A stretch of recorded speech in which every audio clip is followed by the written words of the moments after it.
Pernahkah kamu mendengar tentang wanita yang mengaku mengandung bayi ajaib yang bisa mengaji dari dalam kandungan? Bayangkan, di tahun 1970-an, seorang wanita dari Aceh mengklaim bahwa janin dalam kandungannya bisa berbicara dan melantunkan ayat suci Al-Quran. Klaim ini bukan hanya menarik perhatian masyarakat, tapi juga membuat wakil presiden saat itu, Adam Malik, penasaran hingga menempelkan telinganya ke perut wanita tersebut. Dan berikut adalah ulasan versi haluan misteri.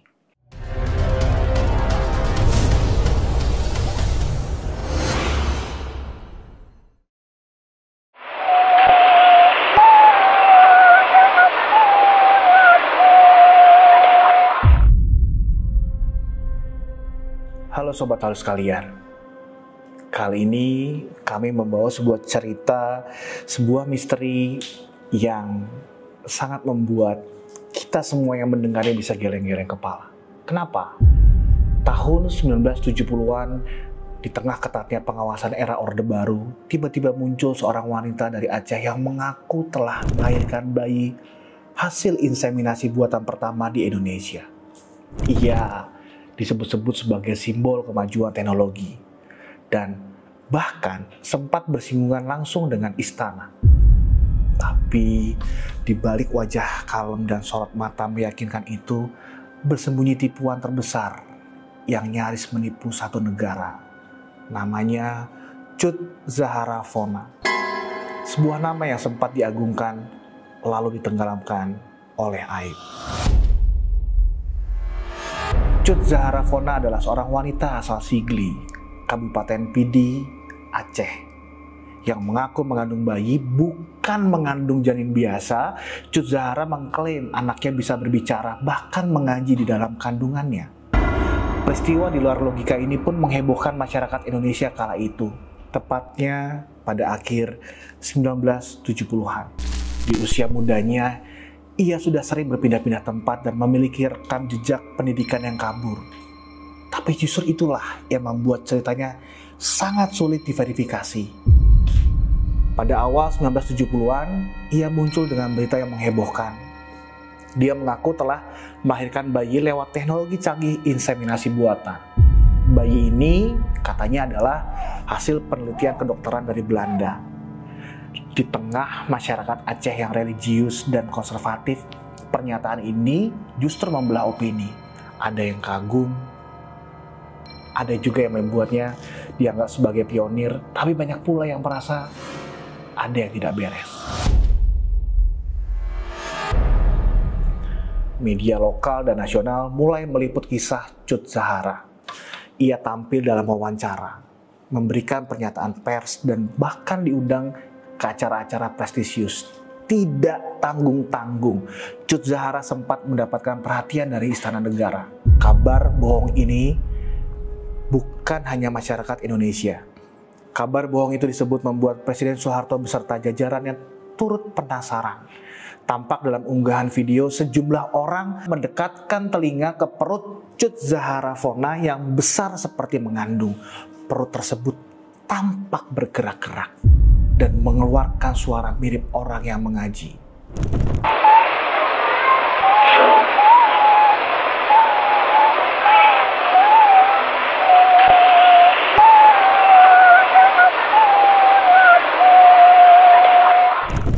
Presiden Soeharto tengah mendorong narasi kemajuan bangsa.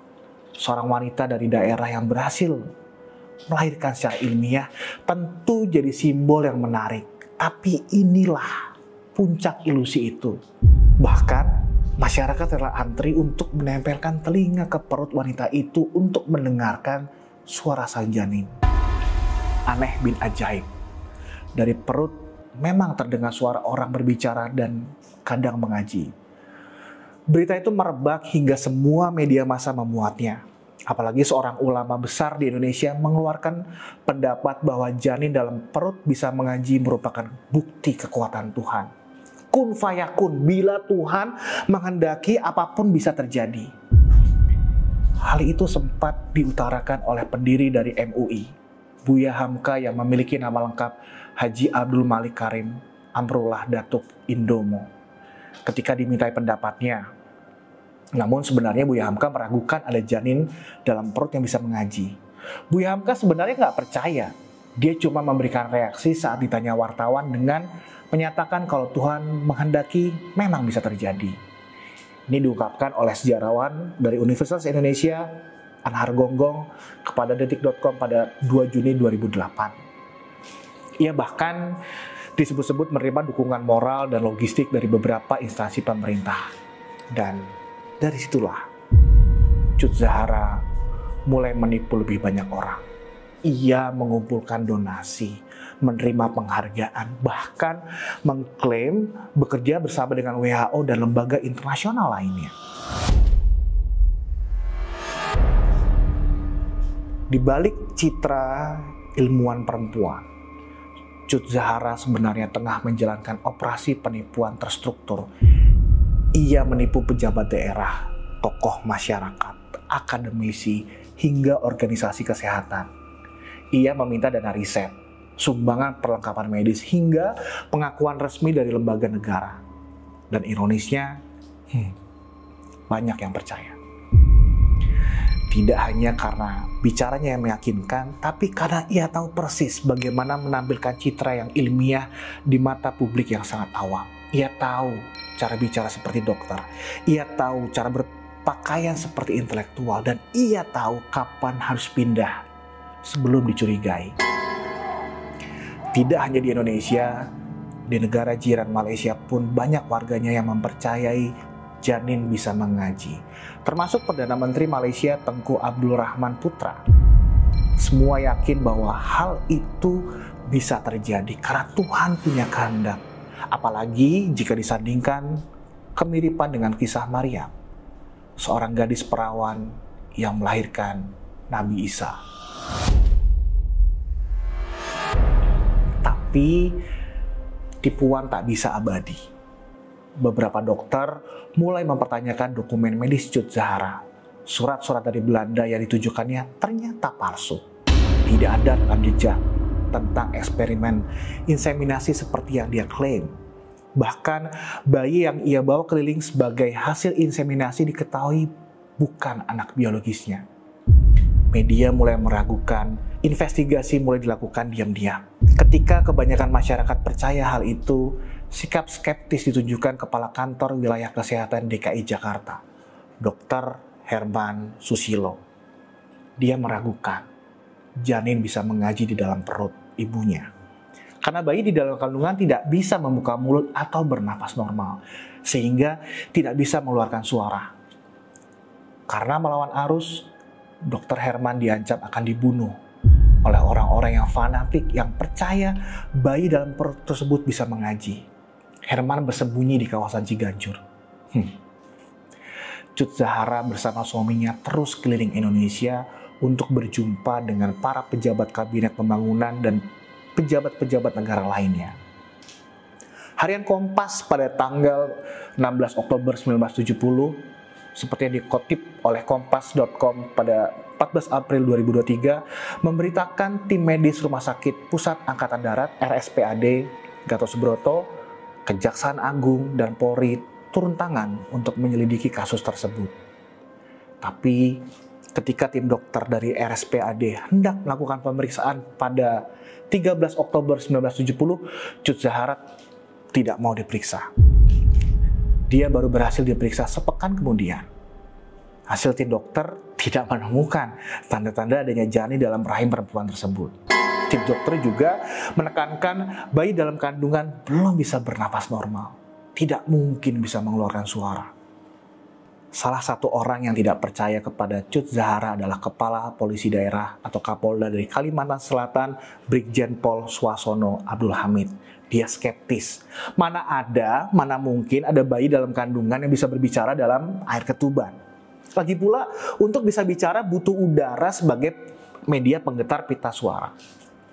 Dikutip dari buku Penipu-Penipu Ulung, Politikus dan Cut Zahara Fona, tulisan Imam Semar pada 2010 disebutkan, Brigjen Swasono kemudian mempersiapkan jebakan bagi Cut Zahara yang hendak berkunjung ke Kampung Gambut, Banjarmasin pada akhir 1970. Ketika Cut Zahara beraksi, dia langsung ditangkap dan digeledah.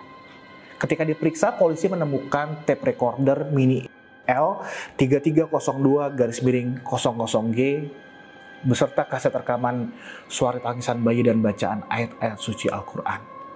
Kala itu tape recorder mini itu merupakan barang baru dan langka untuk mendapatkannya.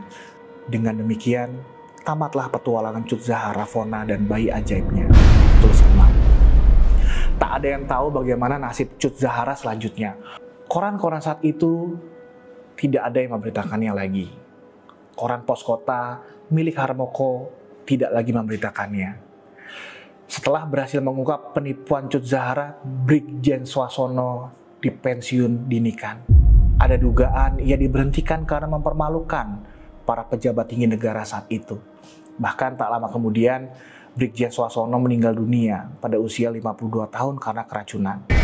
Jenazahnya dimakamkan di Taman Makam Pahlawan Kalibata, Jakarta Selatan. Sementara Harmoko kemudian sukses menjadi Menteri Penerangan hingga menjelang pemerintahan Orde Baru tumbang pada tahun 1998.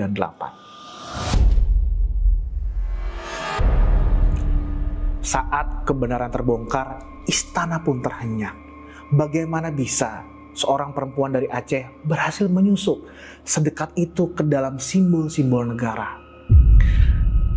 Tidak ada pernyataan resmi yang panjang dari pemerintah. Tapi jelas, semua koneksi yang pernah dimiliki Cut Zahara diputus. Masyarakat pun terbelah. Ada yang murka, ada yang malu, tapi ada juga yang kagum.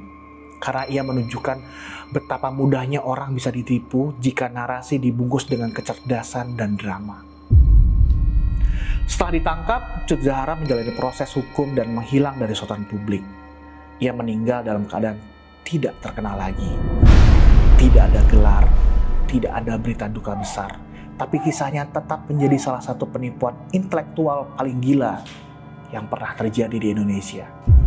Sebuah tipuan yang bahkan nyaris mengguncang istana. Di zaman di mana informasi dibuat dan dipoles, percaya itu jadi keputusan paling berbahaya. Cut Zahara Fona bukan cuma menipu orang, ia menipu sistem, menipu simbol negara dan menampar realitas bahwa jubah kehormatan kadang hanya ilusi. Jangan percaya hanya karena terdengar ilmiah, karena bahkan kebohongan bisa bersuara seperti kebenaran.